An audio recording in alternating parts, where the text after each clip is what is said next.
And you know that those relationships don't really come as easy to independence, or we might miss that window. So we took advantage of the opportunity, and we really took advantage of the opportunity, and it turned out great.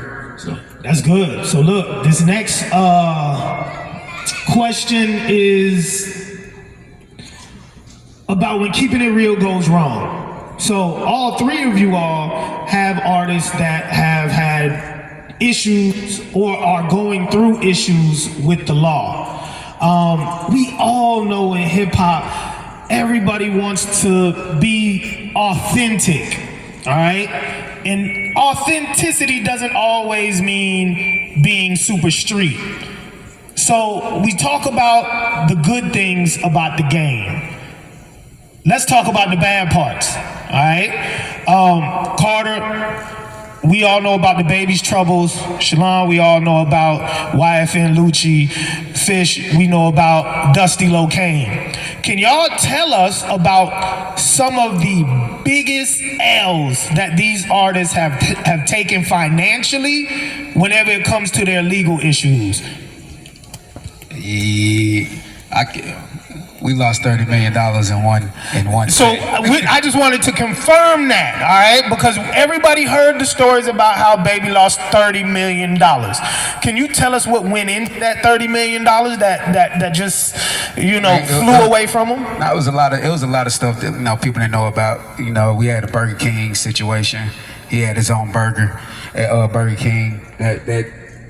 We lost that. We lost a lot of stuff. I don't wanna go too much into the business, but we lost a lot, and I feel like it was just a learning lesson. But we're resilient. He's resilient. Definitely. We're gonna do what we need to do to get that back. Definitely. All right, Salonge, tell us about some of the things that Lucci has taken an L on financially, or opportunities that he's missed out on by being in jail, or your label. You told me about a situation where the legal issues sort of messed up what y'all had going on at the label. Can you without going into too much detail, just expound upon some of those L's? Well, we have two. We have YFN Lucci and Q Money, who are both, I forgot about me, Q Money. Yeah, and Q Money, who are both going through legal issues. I think the biggest L, for them is that, they're losing time with their children, first and foremost, because they have small children. So, you built up this lifestyle and you change your mother's life. I've watched these guys come from nothing and buy their moms their first houses, buy their first cars. Like I said, most of the time, their lives become ours. So some of the biggest L's, most importantly are their children, but as far as financially, it was so many different opportunities, because this happened for both of them in the middle of a rollout where they had some really, really great opportunities going for themselves, and it stopped everything. It stopped everything for them. It stopped everything from us. And you made a great point earlier about, artists having a team. It's like, as an artist, you're not the only ones who want to change your family's lives. We want to change our family lives too. We want to buy our mom's houses, and it's a whole team of people working on these projects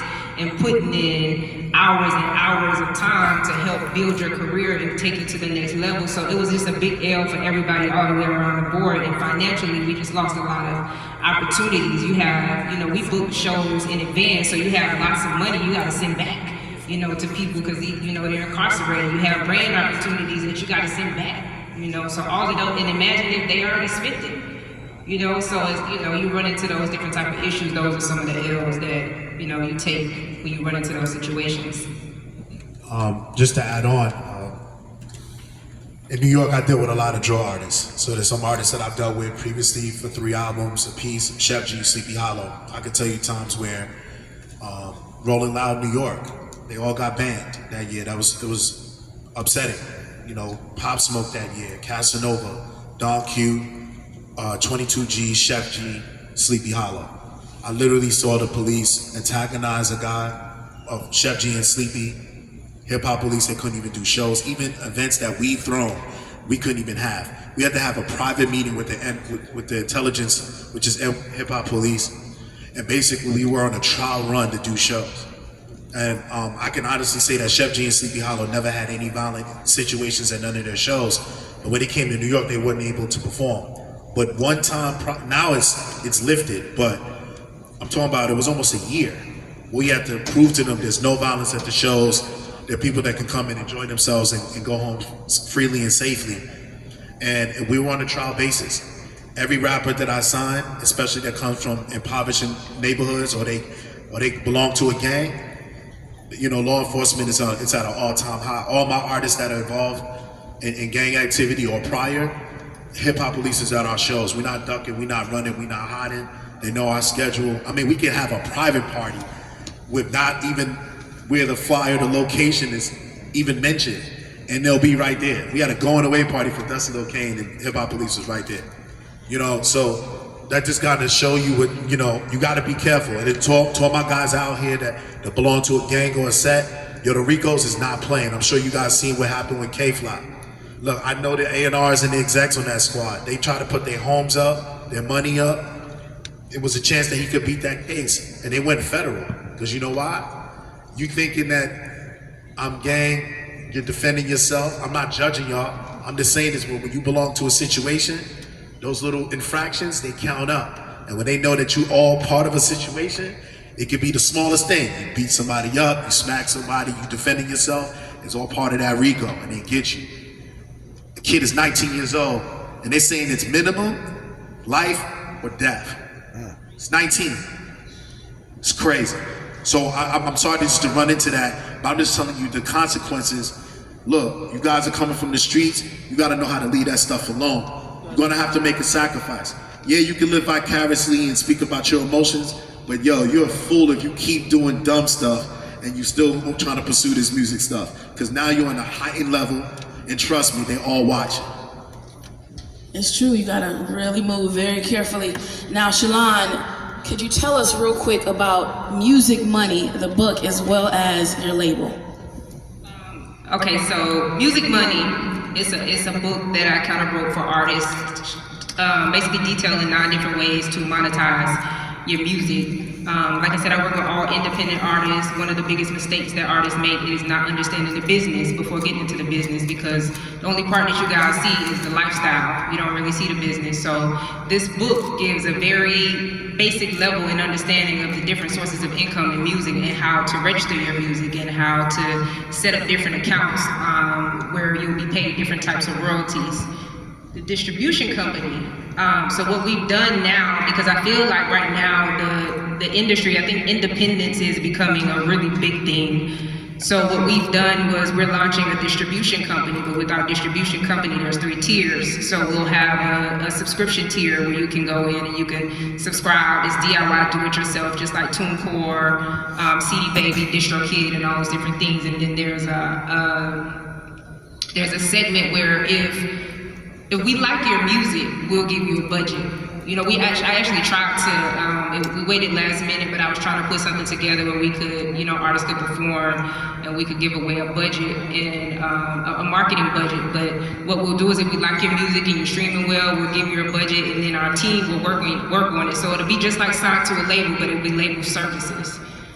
So that's what the distribution company is. You can follow me on Instagram at BeMyCheckmate to learn more, because we'll be rolling it out over time. And I'm always giving out a lot of information too, because I'm big on education. So if you guys have any questions, just shoot me a DM.